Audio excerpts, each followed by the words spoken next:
আসসালামু আলাইকুম। আমন্ত্রণ জানাচ্ছি আইজি ক্রিয়েশন নিউজ আপডেটে। সঙ্গে আছি আমি ইমতিয়াজ আহমেদ।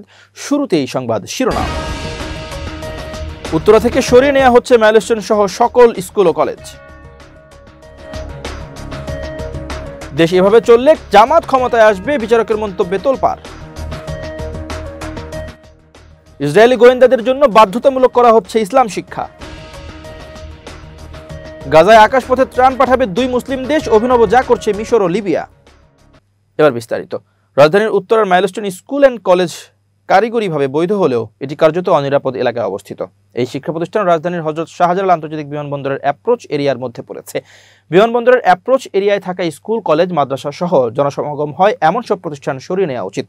শুক্রবার 25 জুলাই বাংলা মোটরের বাংলাদেশ ইনস্টিটিউট অব প্ল্যানার্সের কনফারেন্স রুমে মাইলস্টোন স্কুলে বিমান দুর্ঘটনা, জননিরাপত্তা এবং উন্নয়ন নিয়ন্ত্রণে রাষ্ট্রের দায় ও করণীয় শীর্ষক সংবাদ সম্মেলনে বিষয়গুলো তুলে ধরা হয়। সংবাদ সম্মেলনের প্রতিবেদনটি তুলে ধরেন বিআইপির যুগ্ম সাধারণ সম্পাদক পরিকল্পনাবিদ তামজিদুল ইসলাম। প্রতিবেদন অনুযায়ী বিমানবন্দরের রানওয়ের পর 500 ফুট এলাকায় কোনো ধরনের স্থাপনা নির্মাণ করা যায় না। এর পরের 13,000 ফুট বা প্রায় 4 কিলোমিটার অঞ্চলকে অ্যাপ্রোচ এরিয়া বলা হয়, যেখান দিয়ে বিমান উড্ডয়ন ও অবতরণ করে। বিআইপির প্রতিবেদনে বলা হয়, অ্যাপ্রোচ এলাকায় 150 ফুট উচ্চতার স্থাপনা নির্মাণে সরকারের নগর কর্তৃপক্ষ ও বিমান চলাচল কর্তৃপক্ষের দিক থেকে কোনো বাধা নেই। সেসব স্থাপনার কী ধরনের ব্যবহার হবে সে বিষয়ে কোনো নির্দেশনা নেই। সরকারের সংস্থাগুলোর প্রতিবেদনে বলা হয়, অ্যাপ্রোচ এলাকায় এ ধরনের স্থাপনা কারিগরিভাবে বৈধ হলেও কার্যত অনিরাপদ। প্রতিবেদনের পরিকল্পনাবিদ তামজিদুল ইসলাম বলেন, রাজধানীর উন্নয়ন কর্তৃপক্ষের রাজুকের বিশদ অঞ্চল পরিকল্পনা বা ড্যাপে অ্যাপ্রোচ এলাকার স্থাপনার উচ্চতা নিয়ন্ত্রণের কথা বলা আছে, কিন্তু সেখানকার ভূমির কী ধরনের ব্যবহার হবে তা উল্লেখ নেই।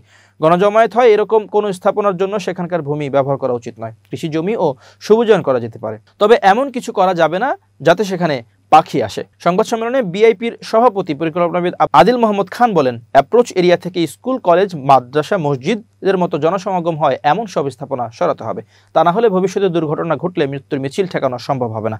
বিমান উড্ডয়ন ও অবতরণের জায়গা তদন্ত করে যত ধরনের ব্যত্যয় হয়েছে সেগুলো অনুসন্ধান করতে হবে। স্থাপনার উচ্চতায় ব্যত্যয় থাকলেও বাড়তি অংশ ভেঙে ফেলতে হবে। তিনি আরও বলেন, ঢাকা থেকে বিমানবন্দর দূরে ছিল, ঢাকাকে সম্প্রসারণ করা হয়েছে। উন্নয়ন নিয়ন্ত্রণ বলে যে একটা জিনিস আসে তা ভুলে যাওয়া হয়েছে। তা না হলে বিমানবন্দরের উড্ডয়ন অবতরণের পাশে স্কুল, কলেজের মতো অবকাঠামো হওয়ারই কথা নয়। মৌলিক ব্যাকরণ ভুলে যাওয়া হয়েছে। জনবহুল এলাকায় প্রশিক্ষণ বিমান উড়ানোর সুযোগ নেই। বাংলাদেশ ইনস্টিটিউট অব প্ল্যানার্সের সাধারণ সম্পাদক পরিকল্পনাবিদ শেখ মোহাম্মদ মেহেদী আহসানের সঞ্চালনায় সংবাদ সম্মেলনে আরও উপস্থিত ছিলেন বিআইপির সহসভাপতি পরিকল্পনাবিদ শাহরিয়ার আমিন, যুগ্ম সাধারণ সম্পাদক পরিকল্পনাবিদ তামজিদুল ইসলাম, কোষাধ্যক্ষ পরিকল্পনাবিদ ডক্টর মোসলেউদ্দিন হাসান, বোর্ড সদস্য আবু নাইম সোহাগ প্রমুখ।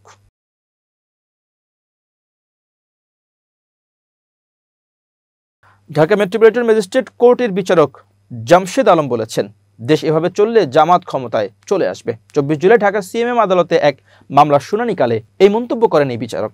বাংলাদেশ সচিবালয় ভাঙচুর ও সরকারি কাজে বাধা দেওয়ার অভিযোগে গ্রেপ্তার 4 শিক্ষার্থীকে কারাগারে পাঠান তিনি।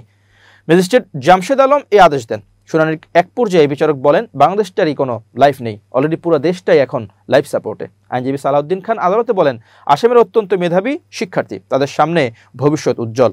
সচিবালয়ে তারা আবেগে পড়ে গিয়েছিল, সেখানে গিয়ে হয়তো কিছু অপ্রীতিকর কাজ করে ফেলেছে।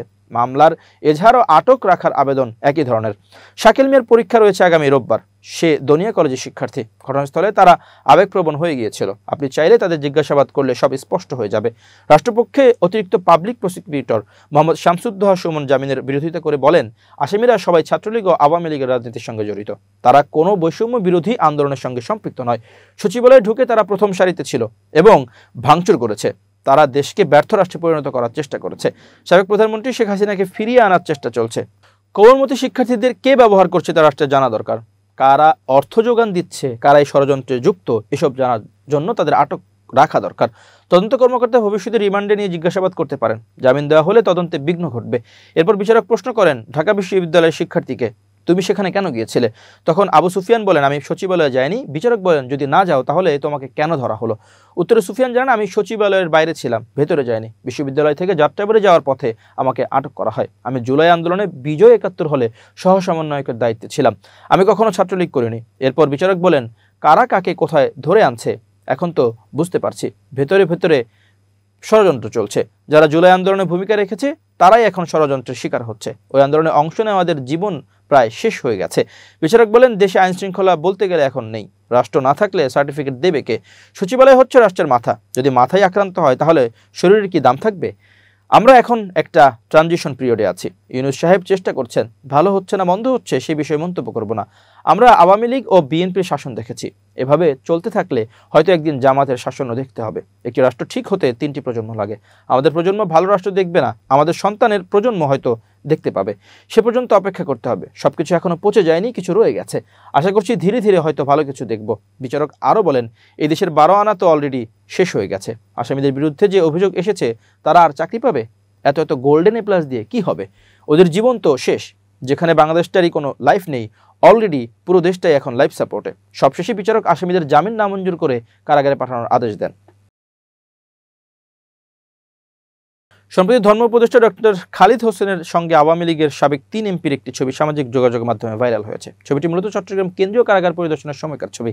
এই ছবিটি ঘিরে নানা আলোচনা সমালোচনা জন্ম দেয়। এই ইস্যুতে শুক্রবার নিজ ভেরিফাইড ফেসবুক আইডিতে ঘটনার বর্ণনা দিয়ে তিনি লম্বা একটি পোস্ট করেন। পোস্টের উদ্দেশ্য প্রণোদিত তথ্য বিকৃতির বিরুদ্ধে আমার অবস্থান শিরোনাম দেন ধর্ম উপদেষ্টা। পোস্টে ডক্টর খালিদ হোসেন লেখেন, সম্প্রতি আমি চট্টগ্রাম কারাগারে পরিদর্শন করি, যেখানে আমার সঙ্গে উপস্থিত ছিলেন ডিআইজি প্রিজন ও ডেপুটি জেলার।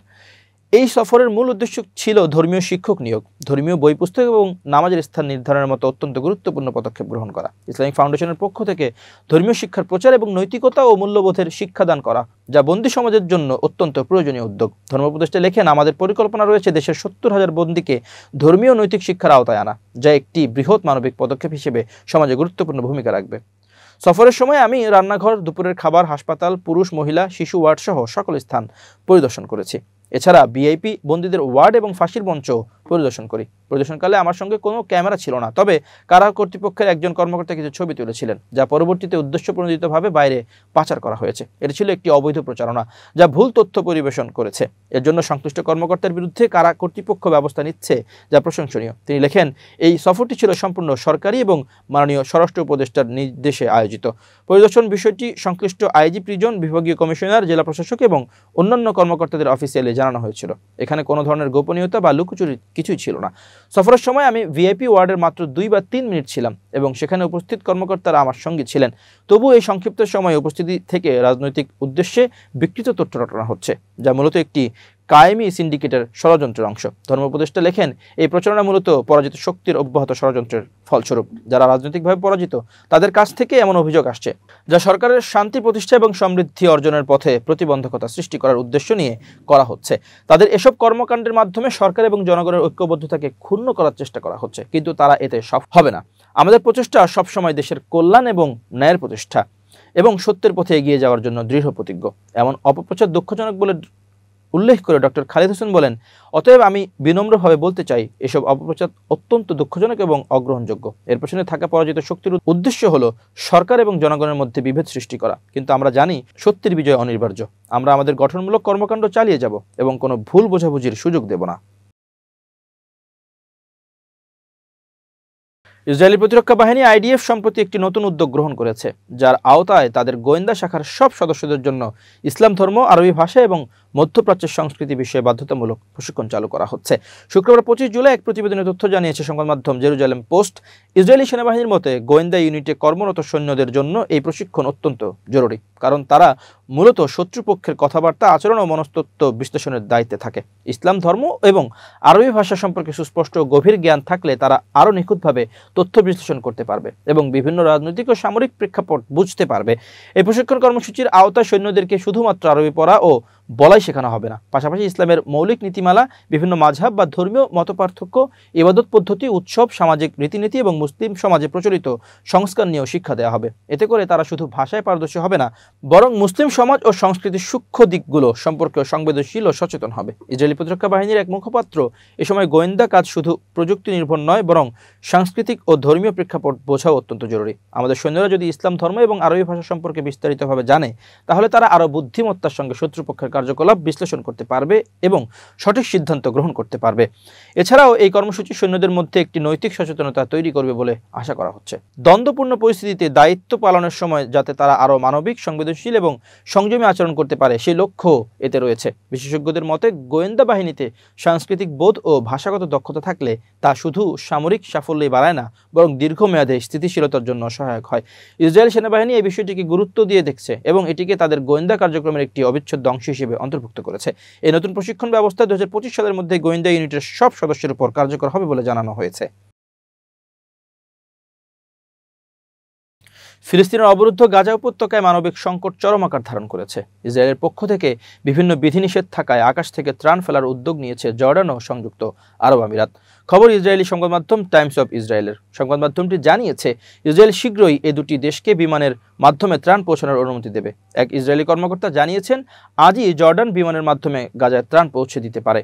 গত বছর যুক্তরাষ্ট্রের সেনাবাহিনী জর্ডান, মিশর এবং ফ্রান্সের সঙ্গে সমন্বয় করে গাজায় কয়েক হাজার ত্রাণের প্যাকেট ফেলেছিল। তবে ওই বছরের মার্চে আকাশ থেকে ফেলা এসব ত্রাণ মাথায় পড়ে গাজার 5 বাসিন্দার মর্মান্তিক মৃত্যু হয়েছিল। গত বছরও তারা এ ধরনের অভিযান পরিচালনা করেছিল। ছোট ছোট প্যারাশুটে করে সাধারণ বিমান থেকে এসব ত্রাণ ফেলা হয়, যেগুলো সমুদ্র অথবা খোলা স্থান লক্ষ্য করে ছোড়া হয়। অন্যদিকে মিশর ও লিবিয়ার দরিদ্র হৃদয়গুলো বসে থাকেনি, তারা বোতলে খেজুর, বাদাম ভরে ছড়িয়ে দিচ্ছে ভূমধ্যসাগরে। এই আশায় ঢেউ হয়তো পৌঁছে দেবে গাজার ক্ষুধার্ত উপকূলে।